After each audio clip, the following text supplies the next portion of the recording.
urusan gue. Silakan, Pak. Ada apa ini? Bapak, tolongin saya, Pak. Dua orang yang menjasa membunuh saya, Pak. Tolong, Pak. Enggak, Pak. Enggak. Mereka itu injak-injak kebun saya, Pak. Mereka harus ganti rugi. Mahkota emas 24 karat dan bermata berlian ini ditaksir dengan harga miliaran rupiah. Disinilah mahkota itu disimpan dan telah hilang. Mau kejadian sebenarnya kayak gimana, tetap lo yang kelihatan salah sekarang. Karena gelang lo tuh di sana. Aduh, enggak. Pokoknya gue harus hadapin tuh polisi. Orang gue gak salah, gue bukan maling.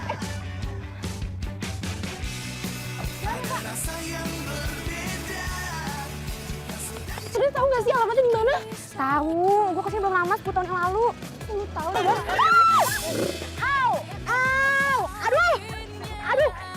Aduh. Neng, ini jangan ngalihin jalan atuh. Lo aja gak bisa bermata. Enggak, lu tuh tega. Ini yang terbaik buat kita, ini. Enggak, lu tuh gak punya hati. Enggak, lu tuh tega, tau gak sih? Lu tuh tega. Enggak. Ingat, benda itu sangat berharga buat kita. Oke? Dia itu cucu yang selama ini teh saya rindukan. Udah 10 tahun nggak pernah ketemu. Diana!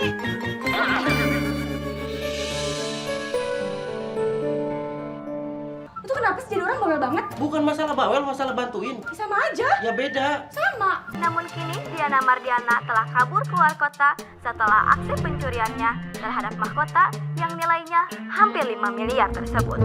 Ya udah, lo ambil dulu mahkota angkasa pura itu. Iya, gue lagi berusaha buat dia tidur.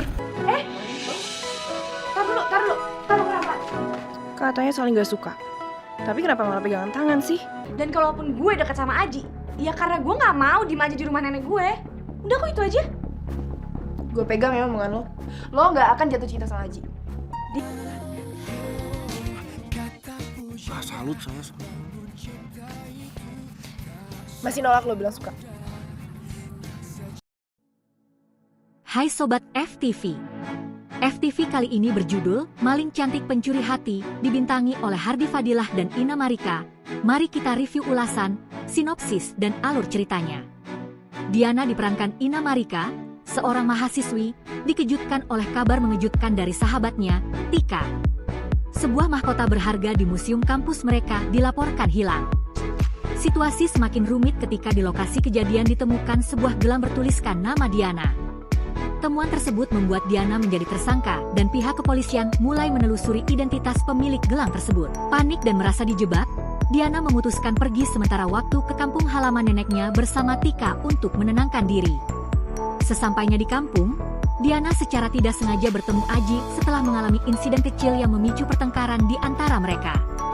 Takdir mempertemukan kembali keduanya ketika Aji membawa Diana ke rumah majikannya, yang ternyata adalah nenek Diana sendiri. Aji bekerja sebagai pengelola perkebunan jagung milik keluarga Diana. Selama berada di kampung, kedekatan Diana dan Aji perlahan tumbuh menjadi rasa saling menyukai.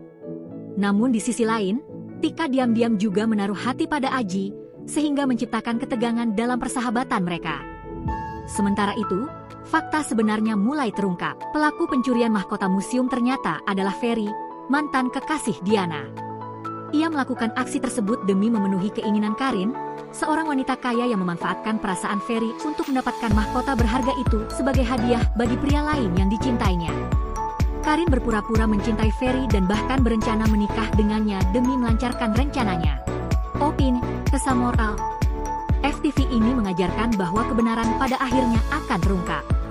Cinta yang dibangun atas kebohongan tidak akan bertahan lama, sementara ketulusan dan kejujuran akan menemukan jalannya sendiri. Tuduhan dan fitnah mungkin melukai, tetapi integritas akan menyelamatkan. Itulah kisah Maling Cantik Pencuri Hati, cerita tentang tuduhan, pengkhianatan, dan cinta yang tumbuh di tengah pelarian. Menurut kalian, jika berada di posisi Diana, apakah kalian akan memaafkan mantan yang sudah menjebak? Apakah cinta bisa tumbuh di tengah masalah dan pelarian? Dan siapa yang paling pantas mendapatkan hati Diana, Aji atau masa lalunya? Tulis pendapat kalian di kolom komentar. Jangan lupa like, subscribe, dan share agar tidak ketinggalan kisah FTV lainnya hanya di Srenema.